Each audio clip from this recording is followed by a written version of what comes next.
اعوذ باللہ من الشیطان الرجیم بسم اللہ الرحمن الرحیم وَيَعْبُدُونَ مِن دُونِ اللَّهِ مَا لَا يَنفَعُهُمْ وَلَا يَضُرُّهُمْ وَكَانَ الْكَافِرُ عَلَى رَبِّهِ ظَهِيرًا وَمَا أَرْسَلْنَاكَ إِلَّا مُبَشِّرًا وَنَذِيرًا۔ یہ سورہ فرقان کی آیت نمبر 55 اور 56 ہے، 55 اور 56، اور ترجمہ ان دونوں آیتوں کا یہ ہے۔ اور حال یہ ہے کہ کفار اللہ کے سوا ان معبودوں کی پرستش کرتے ہیں جو نہ انہیں نفع پہنچا سکتے ہیں اور نہ نقصان، اور کافر ہر دم اپنے رب کی مخالفت پر آمادہ ہوتا ہے۔ اور ہم نے آپ کو صرف خوشخبری دینے والا اور ڈرانے والا بنا کر بھیجا ہے۔ حضرات گرامی، اس سے پہلے جو دلائل بیان کیے گئے، توحید کے دلائل بیان کیے گئے، توحید ربوبیت کو اور الوہیت کو پیش کیا گیا کہ جس اللہ نے تمہارے لیے سب کچھ کیا ہے، تمہیں وجود بخشا ہے، تمہیں پیدا کیا ہے، تمہارا فرض ہے کہ تم صرف اسی کی عبادت کرو اور اس کے علاوہ کسی کی عبادت نہ کرو۔ اس اللہ کو تم پہچان لو کہ وہ اللہ کون ہے۔ وہ اللہ تمہارا پروردگار ہے، تم سے پہلے کے لوگوں کا پروردگار ہے، تم کو پیدا کیا، تم سے پہلے کے لوگوں کو پیدا کیا، آسمان و زمین کو پیدا کیا، تمام مخلوقات کو پیدا کیا۔ وہ ان مخلوقات کی فکر کر رہا ہے، ان کو پروان چڑھا رہا ہے، ہر ایک کی خبرگیری کر رہا ہے۔ وہی عطا کرنے والا ہے، وہی دینے والا ہے، اور ہر ایک کی وہ فکر کرنے والا ہے۔ وہ نہایت محبت کرنے والا، نہایت شفیق اور مہربان آقا ہے۔ تمہارا فرض ہے کہ تم اسی کی عبادت کرو۔ اللہ رب العزت نے اب یہاں پر یہ بات ارشاد فرمائی کہ ان لوگوں کو کیا ہو گیا ہے، وَيَعْبُدُونَ مِن دُونِ اللَّهِ، یہ لوگ اللہ کو چھوڑ کر ایسے کی عبادت کر رہے ہیں جو انہیں فائدہ بھی نہیں پہنچا سکتے، نقصان بھی نہیں پہنچا سکتے۔ یہ نہ فائدے کے مالک ہیں نہ نقصان کے مالک ہیں۔ اللہ رب العزت عطا کرنے والا ہے، وہی فائدہ پہنچانے والا ہے، وہی نقصان دینے والا ہے، وہی تمہیں نقصان سے بچانے والا ہے۔ وہ اگر چاہے تو تمہیں فائدہ نہ پہنچے، وہ چاہے تو تمہیں نقصان پہنچے، اور وہ چاہے تو تم سے نقصان رک جائے اور تمہیں صرف فائدہ ہی فائدہ پہنچے۔ تو اس اللہ کو چھوڑ کر یہ ایسوں کی عبادت کر رہے ہیں، پتھروں کی عبادت کرتے ہیں، دریاؤں کی عبادت کرتے ہیں، مزاروں کی عبادت کر رہے ہیں، درختوں کی عبادت کر رہے ہیں۔ یہ ان کو پکار رہے ہیں جو ان کے پکار کو سنتے بھی نہیں ہیں، جو اپنی قبروں میں لیٹے ہوئے ہیں، ان کو قبر میں دفن کر دیا گیا، منو مٹی ان پر ڈال دی گئی، ان پر اب یہ چادر چڑھاتے ہیں، اور چادر چڑھاتے ہیں، پھول چڑھاتے ہیں، ان پر کھانے چڑھاتے ہیں، اور ان سے مانگتے ہیں، ان کے سامنے روتے ہیں، بلکتے ہیں، اور یہ تصور رکھتے ہیں، یہ سوچتے ہیں کہ ان کے پکار کو سن رہے ہیں۔ یہ کس قدر غلط عقیدہ ہے جو ان کے دماغ میں بیٹھا ہوا ہے۔ کیا ان کو شعور نہیں؟ کیا انہوں نے اپنی عقل کا استعمال نہیں کیا؟ کیا یہ سوچتے نہیں ہیں؟ ایک اللہ کو چھوڑ کر، اس معبود حقیقی کو چھوڑ کر، اس سچے معبود کو چھوڑ کر لوگ دنیا جہان کی چیزوں میں پڑے ہوئے ہیں، مخلوقات کی پوجا میں پڑے ہوئے ہیں، جن کو اللہ نے پیدا کیا ہے، جن کو اللہ نے بنایا ہے، جن کو اللہ رب العزت نے کھانا دیا، پانی دیا، چلنے کی بولنے کی طاقت دی۔ آج یہ لوگ ان کو پکار رہے ہیں اپنی پریشانیوں کو دور کرنے کے لیے، مشکل کشائی کے لیے، مصیبتیں دور کر دینے کے لیے، اولاد کے لیے، رزق دینے کے لیے۔ کتنی عجیب و غریب بات ہے، اس اللہ کو چھوڑ کر یہ ان کو پکار رہے ہیں۔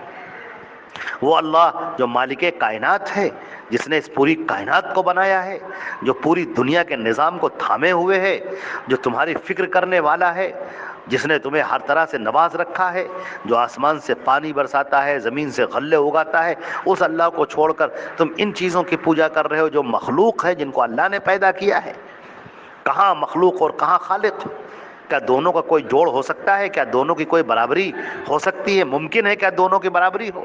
وہ خالق ہے، باقی سب اس کی مخلوق ہے۔ وہ اللہ ہے، وہ دیتا ہے تو سب پاتے ہیں، سب اس کے در کے بھکاری ہیں، سب اس کے در کے مجبور ہیں، سب اس کے آگے مانگنے والے ہیں۔ وہ عطا کرنے والا ہے، وہ دینے والا ہے تو سب پانے والے ہیں۔ پھر اللہ رب العزت نے یہاں پر فرمایا کہ وَكَانَ الْكَافِرُ عَلَى رَبِّهِ ظَهِيرًا، اور اس کافر کو دیکھو جو اللہ سے بہت دور ہے، اللہ کی عبادت سے دور ہے، اللہ پر یقین سے دور ہے، اللہ پر مانگنے سے دور ہے، اللہ کے آگے سر جھکانے سے دور ہے۔ وہ اپنے رب کے خلاف لوگوں کی مدد پر آمادہ ہے۔ وہ ان لوگوں کی مدد پر آمادہ ہے جو اس کے رب کی مخالفت کرنے والے ہیں، جو اس کے آقا کی، اس کے مالک کے مخالفت کرنے والے ہیں۔ وہ ان کا ساتھ دینے والا ہے، وہ ان کا ساتھ دیتا ہے۔ شیطان مردود کی عبادت میں لوگ پڑے ہوئے ہیں، اور یہ شیطان ہی کی بات ماننا ہے۔ ان بتوں کی پوجا کرنا، شیطان کی پوجا کرنا ہے، اس کی عبادت کرنا ہے، اور شیطان ان کو آمادہ کرتا ہے، ان کو وسوسے ڈالتا ہے، ان کو کسی طرح سے لے کر آتا ہے کہ یہ اللہ سے دور ہو جائے، اس کے رسول سے دور ہو جائے، اور پوری زندگی بس اللہ اور اس کے رسول سے دور ہو کر اپنی زندگی گزار دے۔ یہ شیطان مردود یہی چاہتا ہے۔ پھر اللہ نے فرمایا وَمَا أَرْسَلْنَاكَ إِلَّا مُبَشِّرًا وَنَذِيرًا، اے نبی ہم نے آپ کو بھیجا ہے بشارت دینے والا اور ڈرانے والا بنا کر، کہ آپ لوگوں کو آگاہ کریں کہ تمہاری زندگی کا انجام کیا ہونے والا ہے، تمہاری موت آنے والی ہے، ایک تھوڑی مدت تک کے لیے تم اس دنیا میں رکھے گئے ہو، اور جو تمہاری موت کا وقت آ جائے گا تو تم اس دنیا سے منتقل ہو جاؤ گے، اور جب منتقل ہو جاؤ گے اگر تم نے کفر پر زندگی گزاری، شرک پر زندگی گزاری، اللہ کی مخالفت پر زندگی گزاری، اللہ کو ناراض کر کے زندگی گزاری، تو پھر تمہارا ٹھکانہ جہنم ہے، بھڑکتے ہوئے شعلے ہیں، بھڑکتی ہوئی آگ ہے، اللہ کی سزائیں ہیں، اللہ کی سزائیں ہیں جو تم کو ملیں گی۔ لہذا اس بات کو سمجھو، اے نبی تمہارا کام ہے کہ تم ان کو سمجھاؤ، ان کو بشارت دو، یہ بتاؤ کہ اگر انہوں نے اللہ کی بات مانی، اس کے رسول کی بات مانی تو انہیں جنت ملے گی، ہر طرح کی نعمتیں ملیں گی، سکون اور اطمینان کی زندگی ملے گی۔ اس زندگی کو چھوڑ کر جب وہ جائیں گے اس زندگی کے اندر وہاں ان کو بے انتہا راحتیں اور آرام ملیں گی، اور اگر انہوں نے ایسا نہ کیا تو پھر ان کے لیے دردناک عذاب ہے، دردناک عذاب ہے۔ اے نبی آپ یہ باتیں کھلم کھلا پہنچا دیجئے، لوگوں کو آگاہ کر دیجئے، تاکہ اس کے بعد جب لوگ مر کر ہمارے سامنے آئیں اور پھر ہم ان کو سزائیں دیں تو یہ نہ کہیں کہ ہمیں تو پتہ ہی نہیں تھا، کوئی ڈرانے والا ہم کو آیا ہی نہیں، کوئی خبردار کرنے والا ہمارے پاس آیا ہی نہیں، کوئی سمجھانے والا ہم کو ملا ہی نہیں۔ یہ ان کے پاس کوئی دلیل نہ رہ جائے، ان کے پاس کوئی حجت نہ رہ جائے، یہ تمہاری بات مانے یا نہ مانے، یہ تمہاری موافقت کریں یا مخالفت کریں، لیکن تم ان تک بات پہنچا دو، حق بات ان کو پہنچا دو۔